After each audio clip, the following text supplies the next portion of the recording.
Hi guys, welcome back to Flora Fun and Food. My name is Lauren and this is my mom Carlin, and today we are going to use jewelry and objects from my grandparents' house to make fun little keepsake plates. Mine is like a dandelion puff. My mom did a really beautiful just kind of design, and then her original idea was this gorgeous frog. My grandma loved frogs, so we had a really good time doing this, and we'll show you how we did it. Let's go.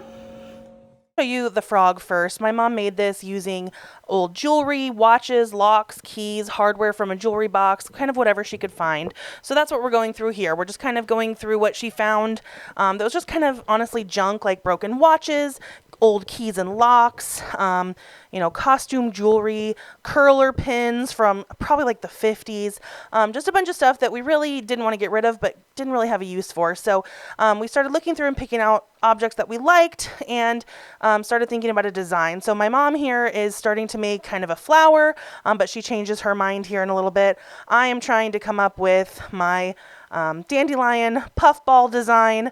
I don't love it at the end, you'll see it, but it was a first attempt. So, my mom is just so creative. So hers is, I just always think is so amazing. But I'm trying. So she is working on a brooch in the middle with some nails, but she decided she didn't like it. I tried to think, maybe a brooch would work for me as the center, and I really wanted a key, but it's just kind of trial and error. You just kind of try to use things like this little tool here. I was like, oh, that might make a good leaf. My mom found a really pretty, I think it was labradorite brooch, that blue stone. So here are initial designs. She just has a really pretty symmetrical pattern, and I have what is supposed to look like a dandelion puff using safety pin jewelry that my grandma made into a bracelet that I cut apart.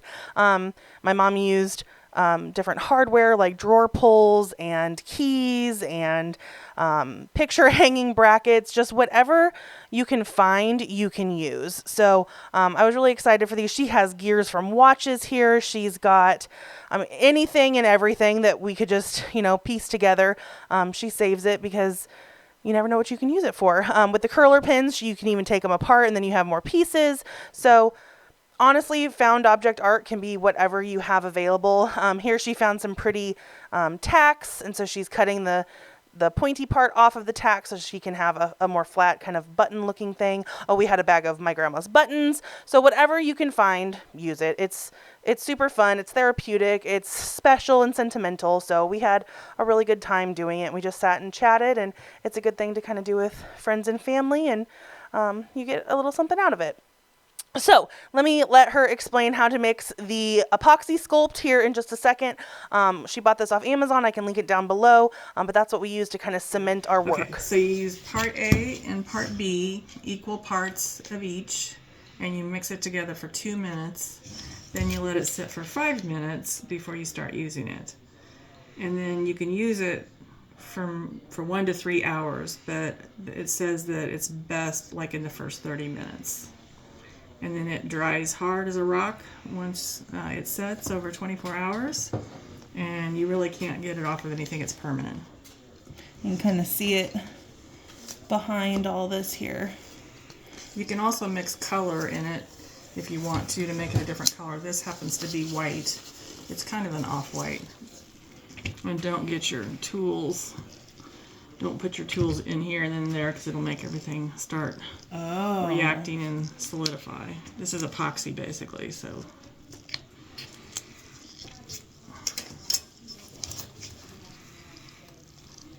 Are you just guesstimating, or are you supposed to weigh it out? No, it's pretty lenient. Yeah. Okay. She had 2 balls of the same size of each, part A and part B. Like she said, she mixed it together for 2 minutes. So she broke it apart, she folded it, she kneaded it. You want it to be consistent all the way through, and then you let it sit for 5 minutes to rest, and then it's ready to use. So we used some wire to kind of cut out little chunks of it. You're not really supposed to use your hands. That's why she was wearing gloves, but it was just easier to use our hands. So do what we say, not what we do. Use gloves. But she gave me an idea to kind of just fill my plate, because mine was a little tricky because it's a saucer and it had some ridges. So then she's going in and just putting Apoxie Sculpt under each of her elements.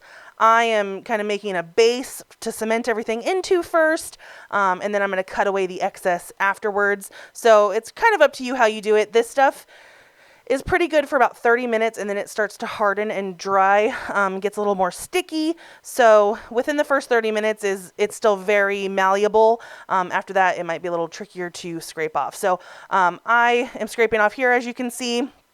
I'm just kind of, you know, using an X-Acto knife to get most of it off. And then I took a Q-tip and a napkin with isopropyl alcohol on it. That's what we cleaned the plates with beforehand too, just to make sure there's no dust. Then I added the other side of my design and did the same thing. As you can see, my mom over there, she is a little more precise with things. I'm just not patient enough. She is so good at it, but she is, you know, individually cleaning around each piece. You can smooth it out with a Q-tip and water. So if it gets kind of chalky or chunky looking, you can smooth it out. It's basically like thick Play-Doh. So it's pretty easy to work with up until I got to some very fine stuff. And then I just used some E6000 glue, which you could definitely use for this as well. It's just a little harder for, like, my safety pins wouldn't really stand upright. This acts more as like a base or a clay to stick into, and then it dries solid like it is cement. So we ended up using, on mine, I used a watch face, a tie pin, and some safety pin jewelry with beads, and then some little watch pieces with beads attached to the end to make little puff pieces out. Here's my mom scraping away some of it. I just wanted to give you a close-up of her design. This E6000 glue was perfect for these tiny little wispy pieces I wanted to add on to, but I think these turned out so cute, and my mom, as always, did amazing.